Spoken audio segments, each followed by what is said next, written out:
from the flowing mud, extracting precious nutrients and minerals. These elements, when combined with sunlight, create the diverse living systems of our planet.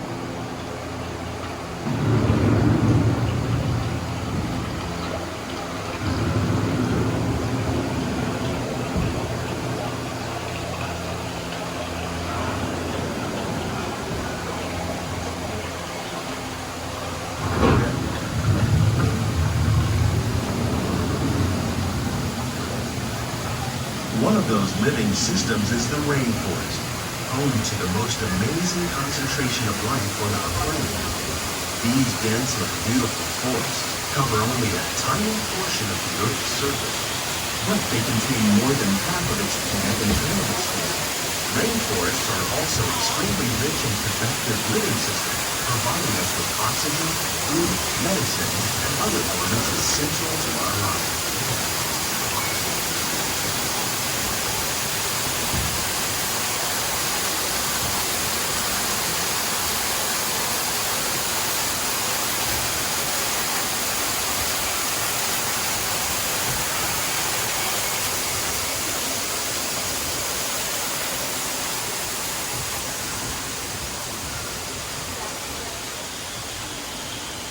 In the desert, nature has created a very different, but no less beautiful living system. And while this arid landscape may seem lifeless, it is very much alive. The plants and animals that have learned to survive in these harsh conditions make use of what little water they can find and avoid the scorching rays of the relentless sun.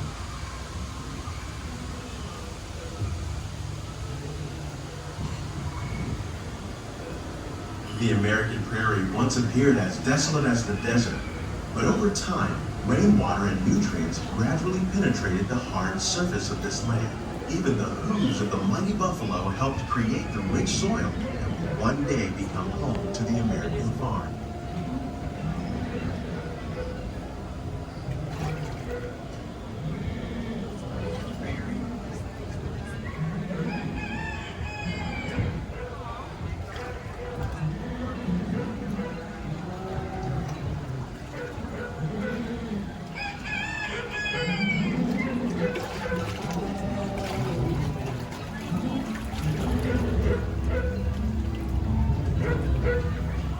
Of all the forces at work on the land, humans have had one of the most profound effects. The need to produce food for a growing world led to the enormous use and sometimes overuse of the land. In our search for more efficient ways to grow food, we often fail to realize the impact of our methods.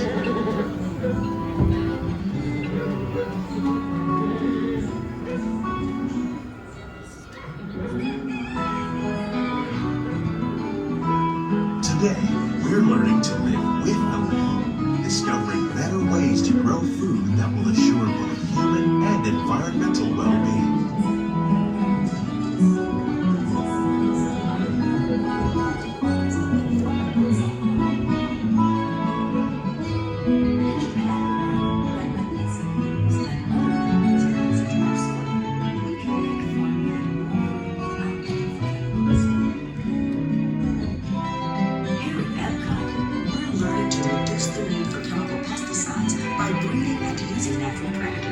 Like ladybugs and wasps to control pests.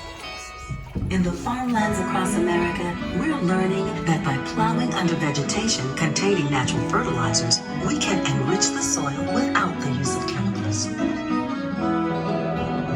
arid regions, we're learning to produce food on desert seacoasts by developing and planting crops that thrive on salt water.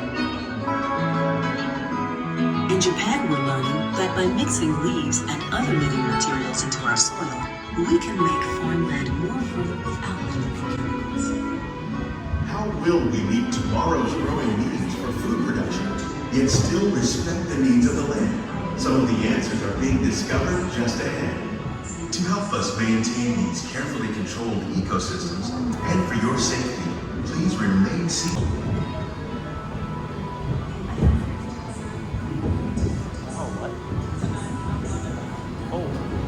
Do like a really nice house. I mean, that looks like the Buddhist hand. Welcome Welcome to our living laboratory, where scientists from EPCOT and the U.S. Department of Agriculture are exploring innovative ways to produce bountiful harvests now and into the future.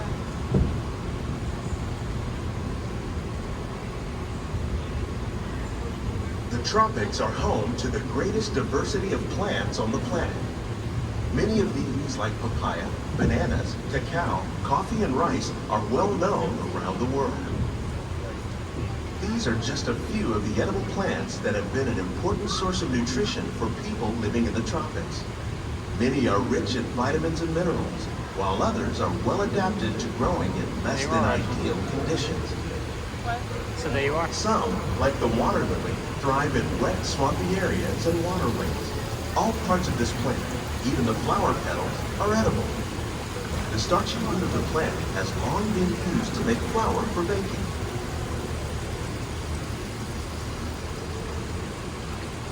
One day, many of these lesser-known tropical plants may be as important as the bananas growing on both sides of the boat. More than 28 million tons of bananas are eaten annually, making it the most popular fruit in the world.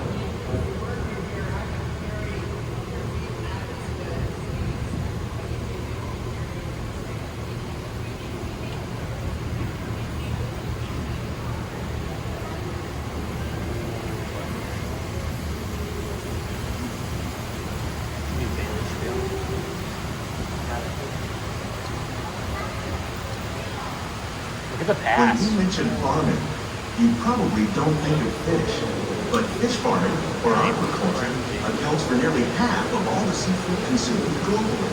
Tilapia, bass, and catfish, Bass just got the ones fed. you see here, are three of the more popular crops raised by fish farmers. The sustainable awesome. system we're Look at 'em using go. here recycles the water in the tanks. As a result, we're able to save millions of gallons each year. Our small fish farm produces nearly 5,000 pounds of fish each year to serve in restaurants around Walt Disney World. Innovations like this one Here's the bowling play an group. important role in our efforts to Bowling produce group. bountiful harvests and still protect natural resources.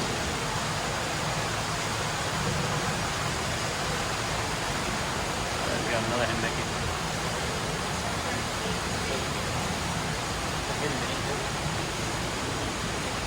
Nope. They're just babies.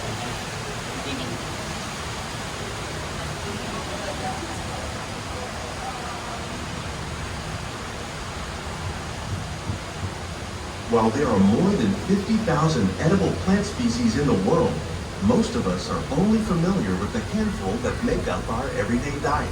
The common grains growing here, wheat, maize, sorghum, and millet, plus rice, account for nearly 2/3 of our global food consumption. Learning how to increase yields of these staples is an important goal of research around the world.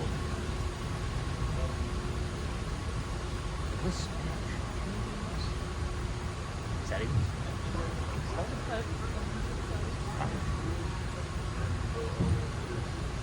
These plants are definitely on their way up. Innovative growing techniques like these increase yields while more efficiently using resources like water, fertilizer, and pesticides.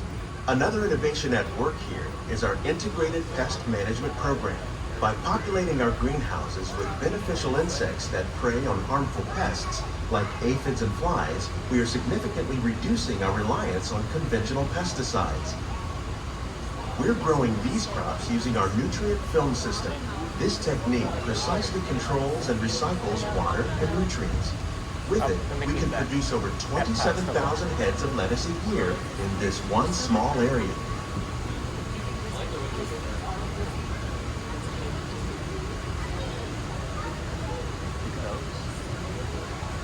Dragon fruit? Or is it like a...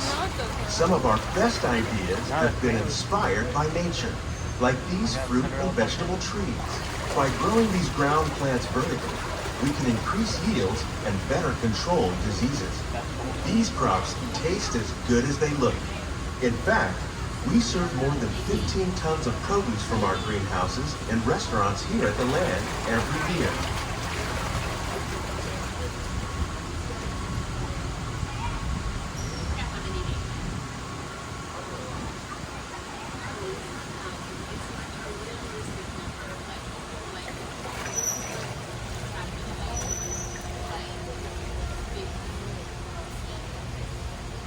The future of agriculture may include innovative ideas like this vertical growing system. Plants grown in this way use a fraction of the space required by traditional growing methods. That saves water and increases production. The aquaponics system on your left combines hydroponics with aquaculture. The fish provide a natural source of fertilizer for the plants, and the plants help keep the water clean for the fish. It's another great way to produce more while using less. What are these? In our lab, EPCOT scientists are working with the U.S. Department of Agriculture on a number of innovative projects. The goal of these efforts is to produce higher yielding and better quality plants. We hope you've enjoyed this unique journey through our many laboratories. If you'd like a closer look, then check out the behind the scenes walking tour. It's a chance for the whole family to get up close and personal with the plants and growing techniques now virtual. So thanks for watching, everyone. As you can tell, wasn't this week, wasn't last week, wasn't the week before, but about a month ago, crazy enough, it's almost been a month since the parks have been closed. We had the opportunity to once again record Living with the Land. This time, unlike the original video that we had that we posted on our channel, this was the regular Living with the Land, not the holiday decorated one that happens during Christmas.